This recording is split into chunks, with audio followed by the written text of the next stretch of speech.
Ang mabuting balita ng Panginoon ayon kay San Mateo. Papuri sa iyo, Panginoon.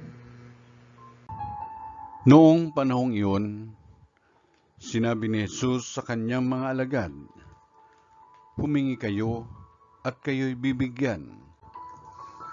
Humanap kayo at kayo'y makasusumpong. Kumatok kayo at ang pinto'y bubuksan para sa inyo.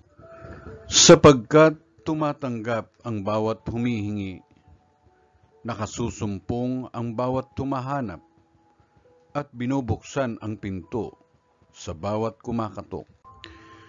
Bibigyan ba ninyo ng bato ang inyong anak kung humihingi ng tinapay?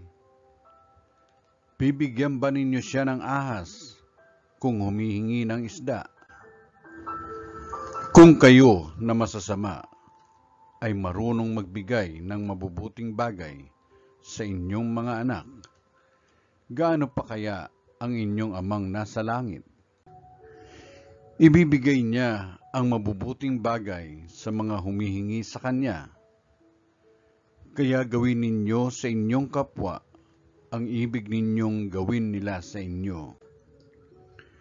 Ito ang kahulugan ng kautusan ni Moises at ng turo ng mga propeta.